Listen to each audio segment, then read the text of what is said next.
প্ৰণাম। জি কে প্ৰেক্ষাপটৰ সমূহ দৰ্শকক স্বাগতম জনাই আজি আমি আমাৰ অনুষ্ঠানলৈ আগবাঢ়িছোঁ। আমি আজি আপোনালোকলৈ এক বিশেষ অনুষ্ঠান লৈ আহিছোঁ।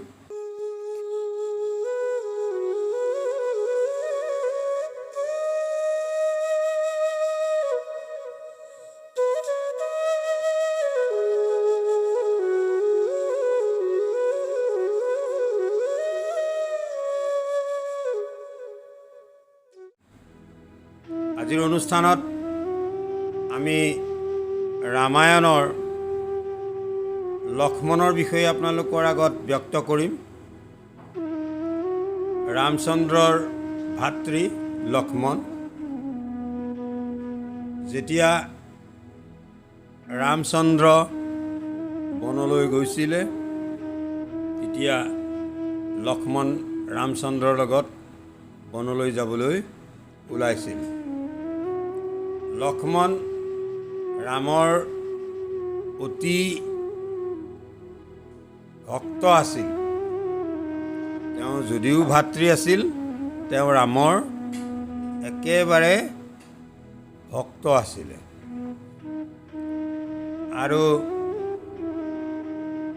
ৰামৰ যেতিয়া হৰধনু ভংগ কৰাৰ পাছত সীতাৰ লগত বিবাহ অনুষ্ঠিত হৈছিল, তেতিয়া ৰজা দশৰথ জনক ৰজাৰ গৃহলৈ গৈছিল আৰু একেলগে জনক ৰজাৰ দ্বিতীয় কন্যা উৰ্মিলাৰ লগত লক্ষ্মণৰ বিবাহ অনুষ্ঠিত কৰিছিল। লক্ষ্মণৰো বিবাহ একেদিনাই কৰাই দিছিল। জনক ৰজাৰ জীয়ৰী সীতা তেওঁৰ তুলনীয়া জীয়ৰী আৰু তেওঁৰ নিজৰ ঔৰসজাত জীয়ৰী উৰ্মিলা লক্ষ্মণৰ পত্নী আছিলে। আমি আপোনালোকক কৈছিলোঁই যে লক্ষ্মণ ৰামচন্দ্ৰৰ অতি প্ৰিয় ভাতৃ আছিলে আৰু ৰামো লক্ষ্মণৰ কাৰণে পূজনীয় আছিলে। এতিয়া প্ৰথম নিশা যেতিয়া ৰামচন্দ্ৰ সীতা শয়ন কোঠাত আছিলে, লক্ষ্মণে তেওঁলোকৰ নিৰাপত্তাৰ বাবে সদায় জাগ্ৰত হৈ আছিলে। কিন্তু তেওঁৰ মানৱ শৰীৰ, গতিকে তেওঁৰ টোপনি অহাত তেওঁ নিদ্ৰা দেৱীৰ সৈতে মুখামুখি হ'ল আৰু নিদ্ৰা দেৱীক তেওঁ অনুৰোধ কৰিলে যে তেওঁ এতিয়া যিহেতু বনলৈ যাব, যাতে এই 14 বছৰ তেওঁ ৰাম আৰু সীতাৰ পহৰাৰত হৈ থাকিবৰ বাবে তেওঁৰ টোপনিটো নোহোৱা কৰি দিব লাগে 14 বছৰ। তেতিয়া নিদ্ৰা দেৱীয়ে ক'লে এইটোতো অসম্ভৱ কথা, এইটো পৃথিৱীৰ এইটো বিধান ভংগ হ'ব, গতিকে এনেকৈ কৰিব পৰা নহ'ব।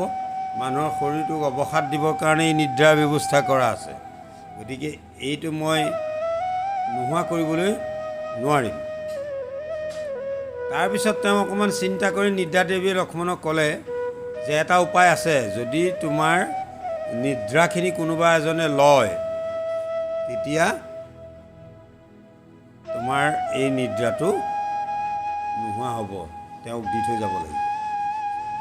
তেতিয়া লক্ষ্মণৰ মনত পৰি গ'ল সকলো স্বামীৰেই গুৰু দায়িত্ব দিব পৰা এগৰাকীয়েই থাকে, সেয়া হ'ল তেওঁৰ পত্নী। গতিকে লক্ষ্মণৰো পত্নী উৰ্মিলালৈ মনত পৰিল আৰু উৰ্মিলাক গৈ কোৱাত উৰ্মিলাই ল'বলৈ মান্তি হ'ল। গতিকে লক্ষ্মণৰ নিদ্ৰা উৰ্মিলাক দি লক্ষ্মণ ৰাম আৰু সীতাৰ লগত বনলৈ ওলাল। উৰ্মিলাও যাবলৈ ওলাইছিল যদিও তেওঁক বুজনি দিয়াত তেওঁ থাকিল, কিন্তু সীতা মান্তি নহ'ল। তেওঁ ৰামৰ লগত বনলৈ ওলাল। বনত যেতিয়া আছিলে তেতিয়া লক্ষ্মণে সদায় নিশা জাগ্ৰত হৈ পহৰা দি আছিলে ৰাম আৰু সীতাক। তেওঁলোক গৈ দণ্ডকা অৰণ্যৰ পঞ্চৱতী অঞ্চলত আছিল। তাতে এটা কুটিৰ সাজি তেওঁলোক তাত আছিলে। সেই পঞ্চৱতী বনত এদিন শূৰ্পণখা আহিছিলে। শূৰ্পণখা আহি ৰামচন্দ্ৰক দেখা পাই তেওঁ ৰামক পতি হিচাপে পাবলৈ মনস্থ কৰিছিল। কিন্তু ৰাম অমান্তি হোৱাত আৰু ৰামে ক'লে যে মোৰ যিহেতু বিবাহিত পত্নী আছে সীতা, গতিকে মই তেওঁক বিয়া কৰাব নোৱাৰোঁ। এইবুলি ৰামে জনোৱাত তেওঁ লক্ষ্মণক ধৰিলে। আৰু লক্ষ্মণো অমান্তি হোৱাত শূৰ্পণখাৰ খং উঠিল। শূৰ্পণখাই ভাবিলে সীতাৰ কাৰণেহে ইহঁতে মোক পত্নী হিচাপে গ্ৰহণ কৰিবলৈ অমান্তি হৈছে, গতিকে সীতাক মাৰি পেলাওঁ। এইবুলি সীতাক আক্ৰমণ কৰিলে। লক্ষ্মণৰ খং উঠি শূৰ্পণখাৰ নাক কাণ কাটি দিলে। ইয়াতে অপমানিত হৈ শূৰ্পণখা লংকালৈ গৈ তেওঁৰ ভাতৃ ৰাৱণক সকলো অৱগত কৰিলে আৰু সীতাৰ ৰূপ লাৱণ্যৰ কথা শুনি ৰাৱণে সীতাক হৰণ কৰাৰ মনস্থ কৰিলে। তেতিয়া ৰাৱণে তেওঁৰ মোমায়েক মাৰিচক সেই কুটিৰৰ ওচৰত গৈ ৰাম লক্ষ্মণক কুটিৰৰ পৰা আঁতৰাই নিয়াৰ কাৰণে বুদ্ধি কৰিবলৈ ক'লে। আৰু মাৰিছে সেইমতে এটা সোণৰ হৰিণৰ ৰূপ লৈ সেই কুটিৰৰ আশে পাশে ঘূৰি থাকিলে। সীতাই সেই সোণৰ হৰিণটো দেখি তাক ওচৰৰ পৰা চাবৰ কাৰণে ধৰি আনিবলৈ ৰামক খাটনি ধৰিলে। কিন্তু ৰামে প্ৰথমতে তেওঁ বুজিব পাৰি সীতাৰ কথাত গুৰুত্ব দিয়া নাছিল। কিন্তু সীতাই খুব খাটনি ধৰাত তেতিয়া ৰামে ধনুষৰ লৈ সেই হৰিণাৰ পিছে পিছে খেদি গ'ল। ৰামে খেদি খেদি বহু দূৰলৈকে এই মাৰিচক খেদি গ'ল সোণৰ হৰিণ ৰূপী। তাৰপিছত তেওঁ মাৰিচক শৰবিদ্ধ কৰিলে। তেতিয়া মাৰিছে মায়াৰ বলেৰে ৰামৰ অবিকল দি ৰামৰ মাতত তেওঁ লক্ষ্মণক চিঞৰিলে যে ৰক্ষা কৰিবৰ কাৰণে। সীতাই সেই আৰ্তনাদ শুনি লক্ষ্মণক ক'লে যে ৰাম নিশ্চয় বিপদত পৰিছে, তুমি যোৱা ৰামক উদ্ধাৰ কৰা। কিন্তু লক্ষ্মণে জানিছিল যে ৰামক অনিষ্ট কৰিব পৰা কোনো নাই।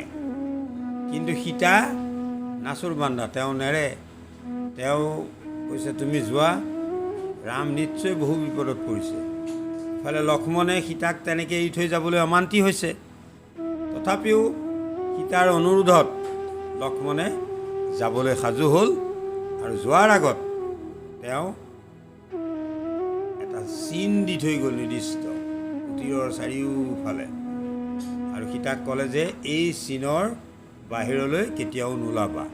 সেই চিনটোৰ মাহাত্ম্য আছিল যে সেই চিনটো পাৰ হৈ কেৱল তিনিজনে যাব পাৰিব, ৰাম লক্ষ্মণ আৰু সীতা। তাৰ বাদে বেলেগ যদি যায় তেনেহ'লে তাৰ পৰা অগ্নি উৎপন্ন হৈ ভস্ম কৰি দিব। এই লক্ষ্মণ গুচি গ'ল। গুচি যোৱাৰ পিছত ৰাৱণে ব্ৰাহ্মণৰ বেশ ধৰি সেই স্থানত উপস্থিত হ'ল। উপস্থিত হৈ সীতাক ভিক্ষা দিয়াৰ কাৰণে প্ৰাৰ্থনা জনালে। সীতাই দেখিলে যে এজন ব্ৰাহ্মণ আহিছে, এতিয়া তেওঁ ভিক্ষা নিদিলে পাপ হ'ব। সেয়ে তেওঁ ভিতৰলৈ কিবা আনিবলৈ গ'ল।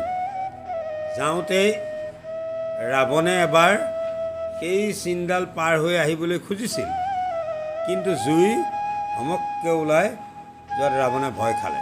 তাৰপিছত সি একেবাৰে লৰচৰ কৰিব নোৱাৰা ভাও ধৰিলে। আৰু সীতাই তেওঁক যেতিয়া ভিক্ষা দিবলৈ ওলাই আহিল, তেতিয়া ৰাৱণে ক'লে যে তুমি ইয়ালৈকে আহিব লাগিব, মই একেবাৰে লৰচৰ কৰিব নোৱাৰোঁ। তেতিয়া সীতাই ক'লে যে নহয়, মই এই চিন পাৰ হৈ যাব নোৱাৰোঁ। তেতিয়া ৰাৱণে ক'লে যে তুমি অতিথিক অপমান কৰিছা, গতিকে ঠিক আছে, মই তোমাক অভিশাপ দিম। সীতাই ক'লে নাই নাই নালাগে বাৰু, মই নিজেই যাম, তাতে থাকক। এইবুলি সীতাই আহি যেতিয়া ৰাৱণক ভিক্ষা দিবলৈ চীন পাৰ হৈ আহিল, ৰাৱণে সীতাক হৰণ কৰি লৈ গুচি গ'ল। গতিকে সেই চিনডাল, যিডালক আজিও মানুহে লক্ষ্মণ ৰেখা বুলি কয়, কোনোবাই যদি অলপ বেছি লৈ যায় তেতিয়া কয় যে তুমি লক্ষ্মণ ৰেখা পাৰ হৈ আহিছা, কিন্তু এনেকৈ তেওঁক আকৌ সতৰ্ক কৰি দিয়ে। গতিকে সেই লক্ষ্মণ ৰেখা হ'ল এটা নিৰ্দিষ্ট সীমা। সীমাৰ ভিতৰত থাকি যিকোনো কাম কৰিলে বিপদ নাই। সীমাৰ বাহিৰত গৈ যেতিয়া কোনোবাই কিবা কাম কৰে তেতিয়া বিপদ। আমি যদি 20 কেজি ওজনৰ এটা বস্তু দাঙিব পাৰোঁ, সেইটো আমাৰ সীমাৰ ভিতৰত আমি দাঙিব পাৰোঁ। আমি যদি 40 কেজি দাঙিবলৈ লওঁ তেতিয়াহ'লে কি হ'ব? আমাৰ অৱস্থা কাহিল হৈ যাব। ঠিক তেনেকৈ আমি আমাৰ পেটৰ জোখাৰে যিমানখিনি খাব লাগে সিমানখিনি দুগুণ যদি খাবলৈ বিচাৰোঁ, আমাৰ কি হ'ব? অশান্তি হ'ব। ঠিক তেনেদৰে প্ৰতিটো কামৰে, প্ৰতিটো কথাৰে এটা নিৰ্দিষ্ট সীমা আছে। সেই সীমা যেতিয়া অতিক্ৰম কৰি যাব, তাৰ বিপদ অনিবাৰ্য। সেই উদাহৰণ সীতাৰ জৰিয়তে আমালৈ দি থৈ গৈছে প্ৰভু ভগৱন্তই, যে সীমাৰ ভিতৰত থকালৈকে তেওঁক যিমান এই ডাঙৰ বীৰ নহওক কিয় তেওঁক একো কৰিব নোৱাৰে। কিন্তু যেতিয়া তেওঁ সীমাৰ পৰা বাহিৰলৈ আহি গ'ল, তেওঁ ভগৱানৰ পত্নী হ'লেও ৰক্ষা নাই। আজিকালি আমাৰ বিভিন্ন স্থানত বহুতো ঘটনা, নিৰ্যাতিত মহিলাৰ ঘটনা আমি শুনি আছোঁ। এই ক্ষেত্ৰত কিছুমান মহিলাটো নিৰপৰাধী মহিলা নিৰ্যাতিত হৈছে, সেইটো গৰিহণাৰ যোগ্য। কিন্তু কিছুমান ক্ষেত্ৰত আমি দেখোঁ কোনো মহিলা, কেতিয়াবা আমি গুৱাহাটীত আমাৰ আহোঁতে যে পলম হয়, ৰাতি 11:30-12টা বাজে, তেতিয়াও আমি দেখা পাওঁ কোনোবা যুৱতী, কোনোবা এজন যুৱক বা কোনোবা দুগৰাকী যুৱতী, কোনোবা 3জন যুৱকৰ লগত ৰাস্তাত মাতাল হৈ ঘূৰি ফুৰে। গতিকে তাত কিবা অঘটন ঘটাটো একো ডাঙৰ কথা নহয়, কাৰণ তেওঁলোক সীমাৰ বাহিৰলৈ গ'ল। তেওঁলোক সেই সময়ত বাহিৰত থাকিব নালাগে। যদিহে বিশেষ একো প্ৰয়োজন নাথাকে, যদি কোনোবা বিয়া এখনলৈ গৈছে, সেইটো বেলেগ কথা। আৰু তাত বিয়া এখনলৈ গ'লে তেওঁ আত্মীয় কুটুম্বৰ লগত যাব, তেওঁ এটা নিৰ্দিষ্ট নিৰাপত্তা থাকিব। কিন্তু সেই ৰাজপথত নিশা 12 বজাত যদি কোনোবা এগৰাকী যুৱতী কোনোবা এজন যুৱকৰ লগত ঘূৰি ফুৰে মাতাল হৈ, তেতিয়া সেই যুৱতীগৰাকী যিকোনো বিপদ ঘটিবলৈ বেছি সময় নেলাগিব।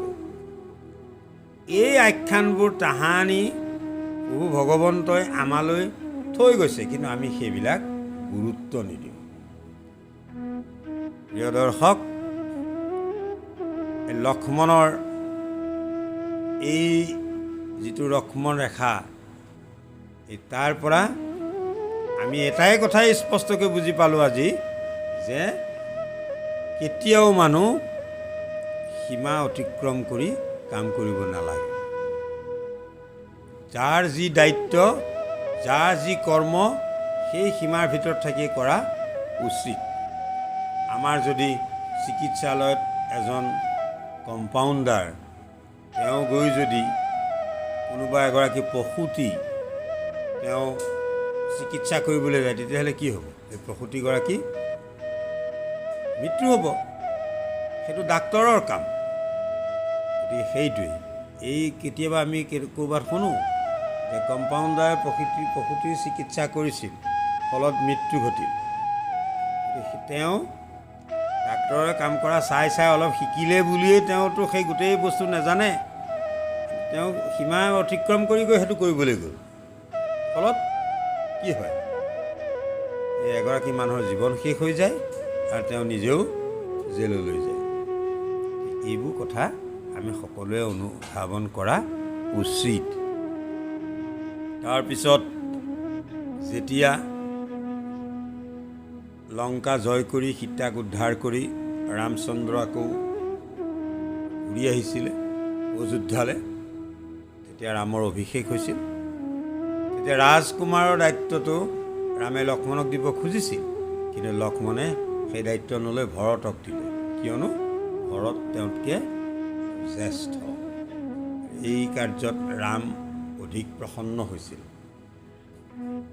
তাৰপিছত ৰামে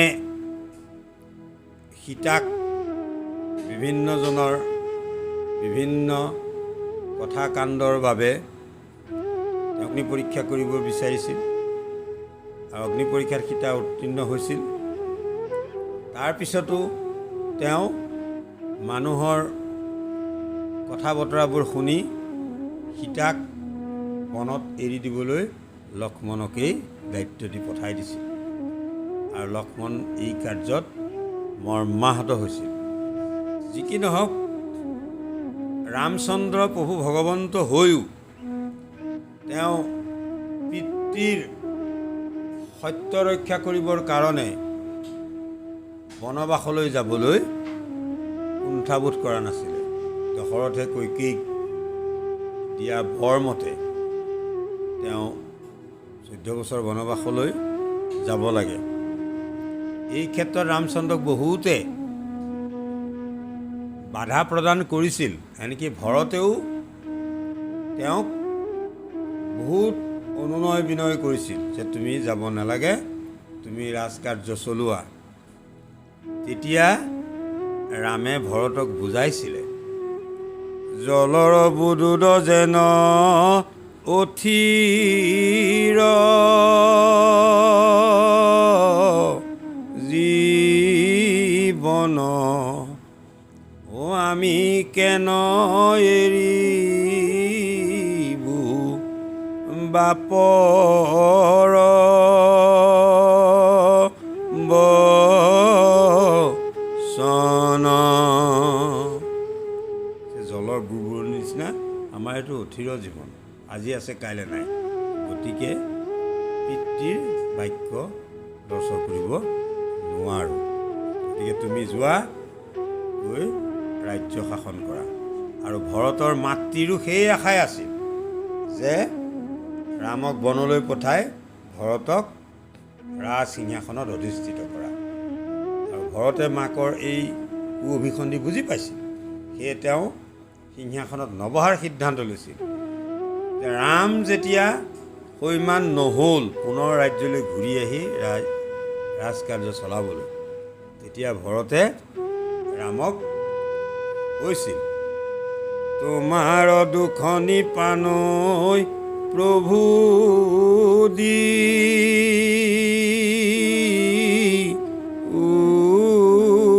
মোক অসিংহাসনে থাপি তাংক পাখৰি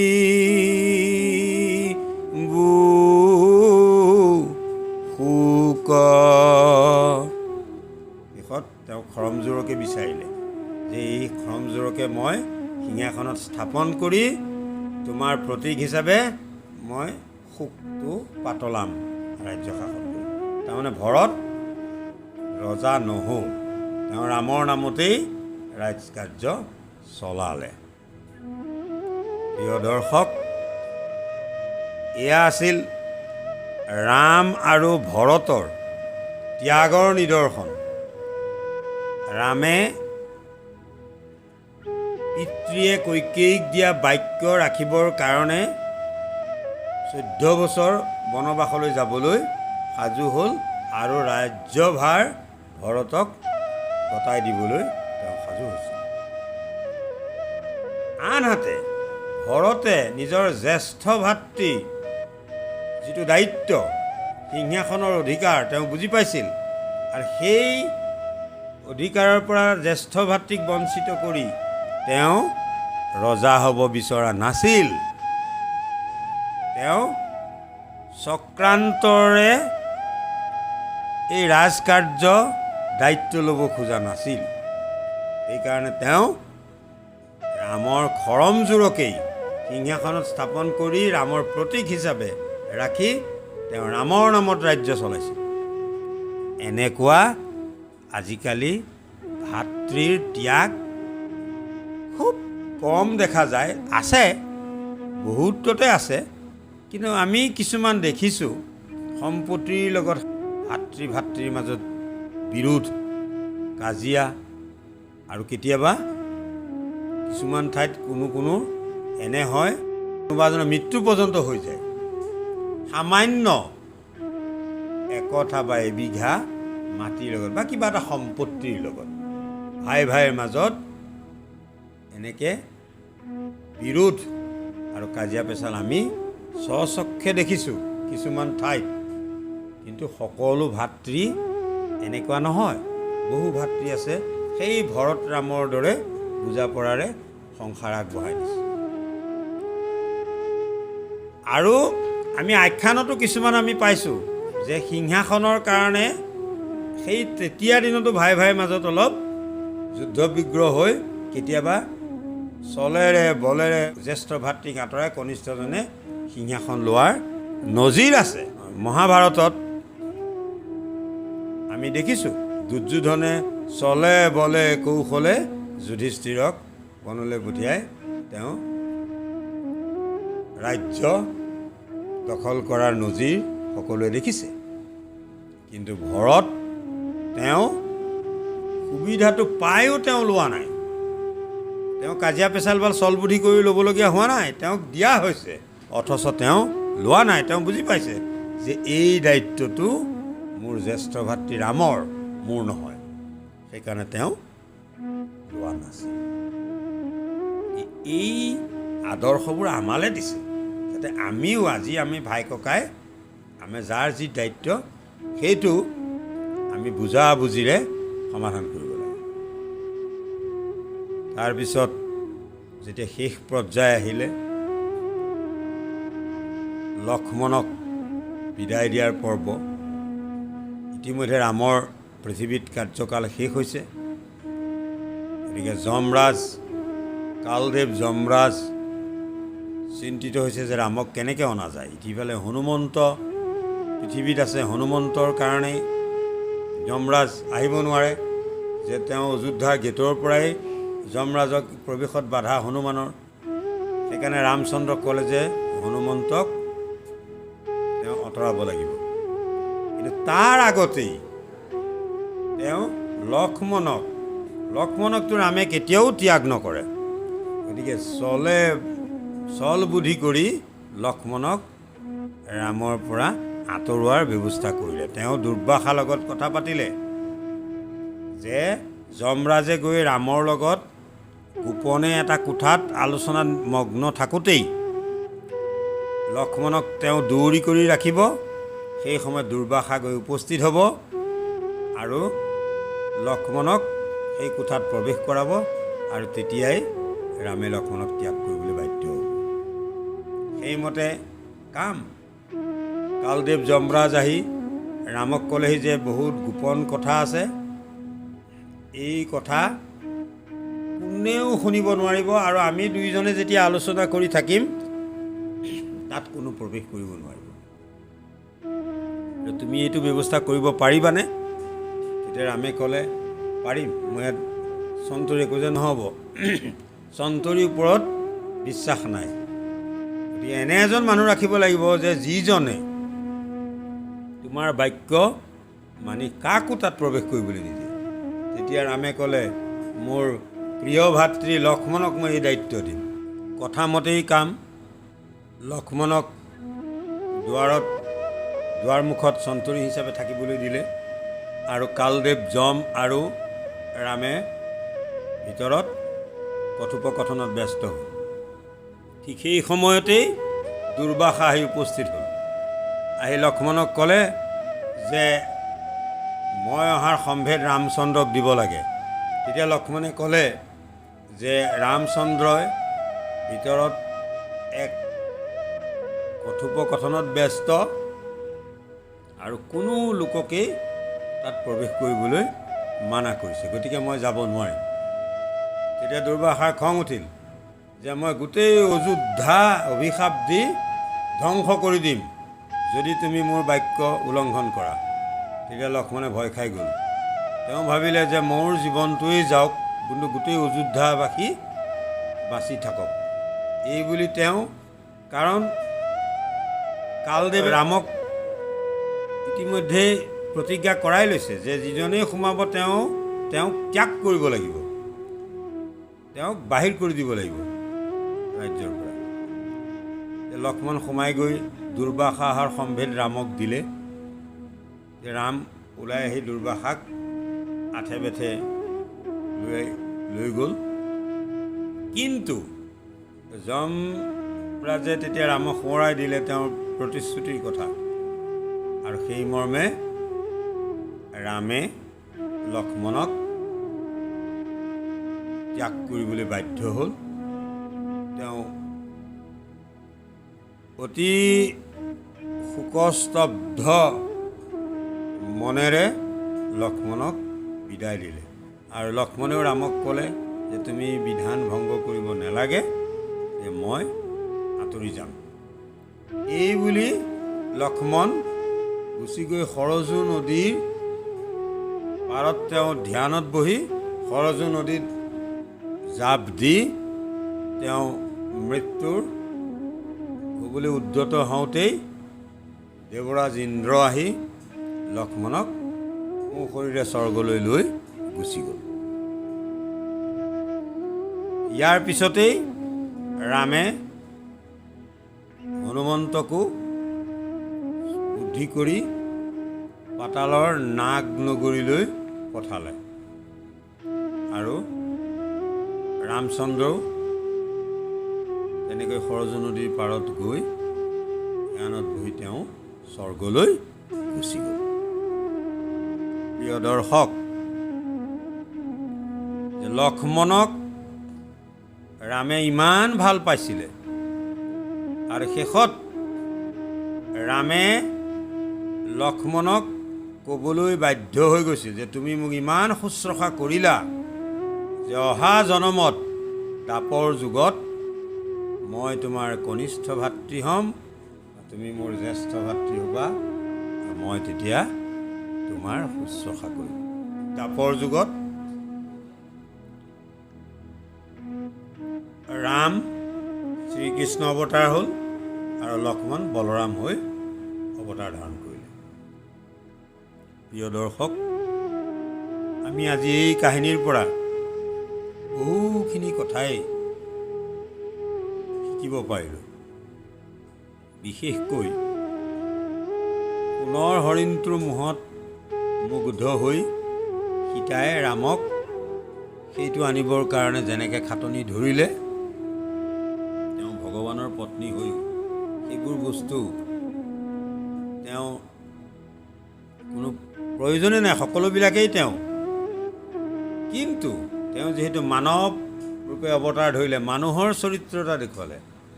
আজিকালি আমাৰ প্ৰায়বোৰ মহিলাকে আমি দেখিছোঁ, কিবা এটা বস্তু ভাল লাগিলে সেইটো তেওঁক আনি দিবই লাগিব। তেওঁলোকে সেই তেওঁৰ স্বামীক খাওঁতে শুওঁতে উঠোঁতে বহোঁতে সদায় খাটনি ধৰিব, এই বস্তুটো মোক লাগিব, এইটো কৰিব লাগিব। গতিকে ইয়াত এই চৰিত্ৰটো প্ৰকাশ পাইছে। এইটোৰ দ্বাৰা আকৌ এই ধৰণৰ মহিলাসকললৈ এটা ৱাৰ্ণিঙো দিছে যে সেই যিকোনো বস্তু তোমালোকে বিচৰা উচিত নহয়। প্ৰথমতে চিন্তা কৰি চাব লাগিব যে এই বস্তুটো স্বামীয়ে আনিব পাৰিবনে নোৱাৰে, এই বস্তুটো আনিবলৈ গ'লে স্বামী বিপদত পৰিব নেকি, স্বামীৰ দুৰ্গতি হ'ব নেকি। যেনে সোণৰ হৰিণ বিচাৰি গৈ ৰাম বহু দূৰ যাব লগা হোৱাত সীতাৰ নিজৰে বিপদ হ'ল, ৰাৱণে হৰণ কৰি লৈ গুচি গ'ল। গতিকে প্ৰিয় দৰ্শক, হয়তো বহু মহিলাই বেয়াও পাব পাৰে, কিন্তু সকলো মহিলা নহয়। আৰু মহিলাৰ এইটো এটা গুণেই, স্বয়ং ভগৱানৰ পত্নীয়েই কিবা বস্তু এটা ভাল দেখিলে তেওঁলোকে ল'ব বিচাৰে। সেইটো ল'ব বিচৰাটোত কিন্তু অপৰাধ নাই। কিন্তু চাব লাগিব যাতে সেই বস্তুটো স্বামীয়ে আনিব পৰা ক্ষমতা আছে নাই। যদি নাই তেতিয়াহ'লে তেওঁ সেইটো অকণমান সংযম হৈ ত্যাগ কৰিব পৰা হ'ব লাগিব। তাৰপিছত আমি ভাতৃৰ যিটো দায়িত্ববোধ দেখুৱালোঁ, ক'লোঁ, ৰাম, লক্ষ্মণ, ভৰত আৰু ৰাম, এইখিনি আপোনালোকক ক'লোঁ। আৰু ভগৱানৰ যিটো বিধান, ভগৱানৰ যিটো এটা নিৰ্দিষ্ট পদ্ধতি আছে যে ৰাম নিৰ্দিষ্ট উদ্দেশ্যত পৃথিৱীলৈ আহিল, সেইখিনি সমাপ্ত হোৱাৰ পাছত তেওঁ যাব লাগে। আৰু সেইটো হয়তো পৃথিৱীত আহি কিছুমান কাৰ্য সম্পাদন কৰি তেওঁ অলপ সেই তালৈ যোৱা সেই পদ্ধতিৰ পৰা আঁতৰি আহিব লগা হৈছে। কিন্তু সেইটো ভগৱন্তই তেওঁৰ নিজৰ যিটো পদ্ধতি, বিধান, সেই তেনেধৰণে তেওঁলোকক আকৌ সেই নিজৰ স্থানলৈ লৈ গৈছে। ইয়াত আমি লক্ষ্মণ, সীতা সকলোৰে যিটো ত্যাগ আৰু বিশেষকৈ লক্ষ্মণৰ পত্নী উৰ্মিলাৰ যিটো ত্যাগ, এই প্ৰবাদ আছে যে লক্ষ্মণক যিহেতু নিদ্ৰা দেৱীয়ে তেওঁৰ টোপনিটো উৰ্মিলাক দিয়াই থৈ গ'ল, কিন্তু উৰ্মিলা গোটেই 14 বছৰ শুয়েই থাকিল আৰু লক্ষ্মণ গোটেই 14 বছৰ তাত সাৰ পাই থাকিল বনত। ইয়াৰো এটা নিৰ্দিষ্ট যোগসূত্ৰ আছে। ৰাৱণৰ পুত্ৰ মেঘনাদক বৰ দিয়া আছিল যে যিজনে বহু বছৰ ধৰি অনিদ্ৰাৰে থাকিব, তাৰমানে নোখোৱাকৈ থাকিব, সেইজনেহে তেওঁক বধ কৰিব পাৰিব। গতিকে সেই লক্ষ্মণে মেঘনাদক বধ কৰিছিল। সেইবোৰ ভগৱন্তৰ বিধান দেখিছেনে নাই? তেওঁক সেইটো বৰো দি থ'লে আৰু তেনেকৈ তেওঁতো আমৰণ হৈ থাকিব নোৱাৰে। আৰু তেওঁ জীয়াই থাকিলে ৰামে হয়তো লংকা বিজয়ী কৰি সীতাক উদ্ধাৰো কৰিব নোৱাৰে। সেইকাৰণে লক্ষ্মণক আকৌ এই ধৰণে তেওঁক নোখোৱাকৈও ৰাখি থৈ দিছে। সেই সূত্ৰে লক্ষ্মণে তেওঁক বধ কৰিব পাৰিছে। গতিকে ইয়াত উৰ্মিলাৰ ত্যাগ, ভৰতৰ ত্যাগ, লক্ষ্মণৰ ত্যাগ আৰু ৰামায়ণত হনুমন্তৰ যিটো বৃহৎ ত্যাগ আৰু তেওঁৰ যিটো ভক্তি প্ৰভুৰ প্ৰতি, সঁচাই আদৰণীয়। প্ৰিয় দৰ্শক, আমি আশা ৰাখিছোঁ আপোনালোকে আজিৰ এই খণ্ডটিৰ পৰা নিশ্চয় কিছু কথা জানিব পাৰিছে। আমি আপোনালোকক অনুৰোধ জনাইছোঁ, যদি আমাৰ আজি এই খণ্ডটো আপোনালোকৰ মনঃপুত হৈছে, লাইক, কমেণ্ট আৰু শ্বেয়াৰ কৰি দিব। আৰু নতুনকৈ যিসকলে আমাৰ এই ভিডিঅ' চায় তেখেতসকলে যেন ছাবস্ক্ৰাইব কৰি দিয়ে, এয়ে আমাৰ অনুৰোধ। শেষত পুনৰ শ্ৰদ্ধাৰে